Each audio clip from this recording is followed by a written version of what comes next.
Yo he sostenido últimamente que el asunto este de la guerra de Ucrania y Rusia, al final de cuentas, ni la van a definir los combates con infantería, ni los ametrallamientos con aviones, ni el lanzamiento de misiles, ni nada de eso.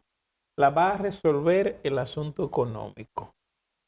El asunto económico va a provocar que los estados se obliguen a sí mismos a buscar una solución. Y estoy viendo aquí una información que dice Una solución el negociada. flujo de gas ruso hacia Europa se reanuda totalmente. Recuerden que hace como un mes Rusia redujo un poco el suministro de gas a una parte de esos países, pero que resulta que ahora viene el invierno. Entonces, esos países no pueden vivir sin ese gas porque eso sería una mortandad en esos países de Europa Occidental. Y se ha llegado a un acuerdo mediante el cual Rusia va a enviar todo el gas que enviaba originalmente. O sea, más del 40% de lo que enviaba lo vas a enviar nuevamente. Entonces, yo lo que digo es que estos aspectos, conjuntamente con otros, con lo que tiene que ver con el mercado, con las divisas internacionales, con todo, se ha visto que en 4 meses de guerra, Rusia, por un lado, sigue igual, sigue ametrallando, por otro lado, Estados Unidos y la Unión Europea siguen suministrando armas, pero lo que más efecto le ha hecho es el problema económico. Y el problema económico es el que va a resolver el problema de la guerra entre Ucrania y Rusia. Sí, y ahí no se va a solucionar con que Rusia invada completamente o destruya, tampoco, porque eso llevan 5 meses con esos bombardeos y la resistencia de los ucranianos. Yo creo que al final del camino tendrá que haber una negociar una salida o ya sea una distribución de los campos o de las ciudades ya retenidas por Rusia. Oye, entrégame estos terrenos y yo te dejo que tú te mantengas en aquellos otros terrenos, porque llega, además del problema de ese gas tan necesario para el invierno en Europa, también está el problema del abastecimiento alimentario mundial y también está el problema económico tanto en Rusia como en China, como en Estados Unidos, como en todos los países del continente, donde hay una crisis verdadera y pudiera hablarse de... En principio se hablaba de una hambruna, sin embargo hay que decir que tanto Rusia como Ucrania están sembrando. Ellos están haciendo el trabajo de sembrar, de los sembradíos, para poder cosechar y abastecer a una gran parte del mundo, vender sus productos, porque recuérdense que estamos hablando de que el granero de Europa es Ucrania, pero también Rusia. Sí, entonces, mira, eso tendrá que venir una negociación de cese al fuego por los problemas económicos y de hambruna que se nos avecina en el mundo. Vi la última conversación entre Putin y Macron, que han mantenido un diálogo siempre unilateral, diría yo, entre Francia y Rusia. Al margen de las decisiones de Unión Europea, se ha mantenido ese diálogo y parece que tienen buen nivel de relación, parece que se dicen cosas entre ambos. Y Putin le decía que Rusia logrará su objetivo o con la guerra o con la negociación. Bien. Yo creo que ha quedado demostrado que la economía rusa era más fuerte que lo que sus adversarios calcularon.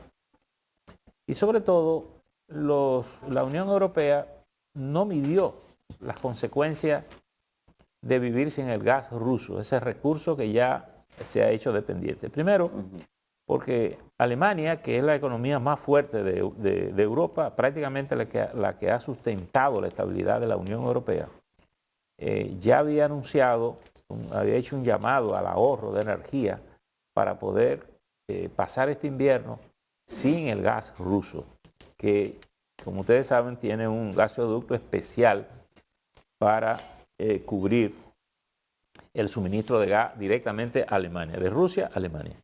El Gulf Stream. Y esto es interesante porque en medio de la situación había una pieza clave del control que se tenía en Canadá dándole mantenimiento. Parece que en Canadá hay que le dan mantenimiento. Y ahí vinieron las restricciones. Entonces Canadá no entregaba la pieza porque estaba en restricciones. Rusia estaba...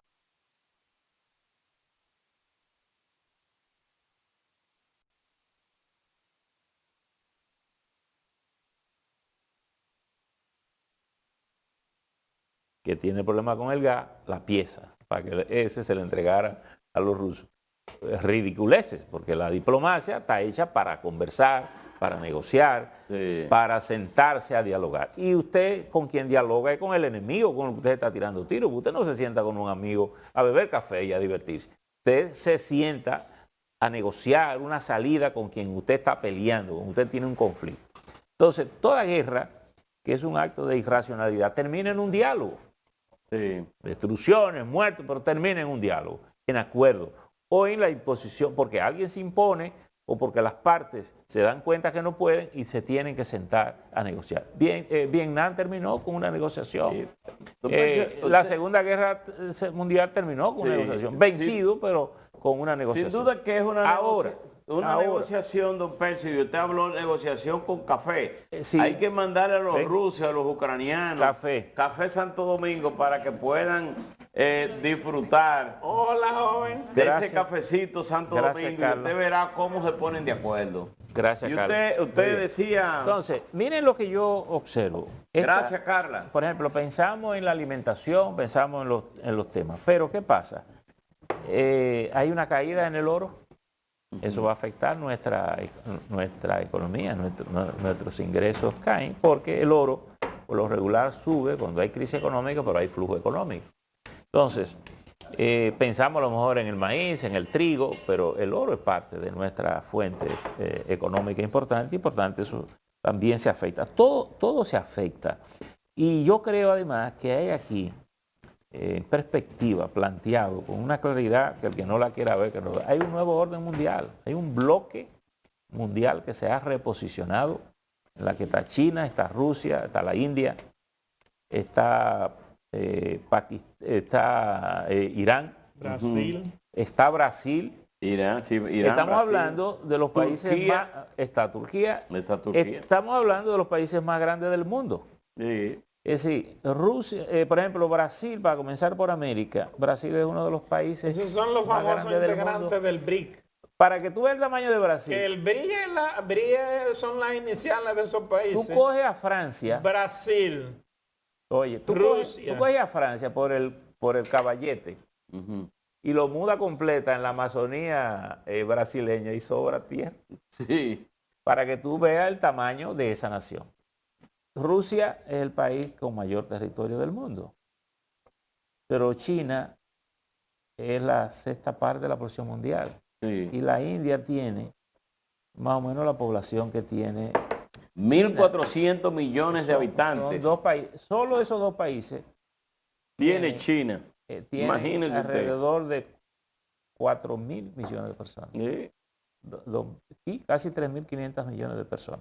Sí. Es decir, que es una situación que para tú tener un mundo en paz, pacificado, tiene la diplomacia que hacer su papel.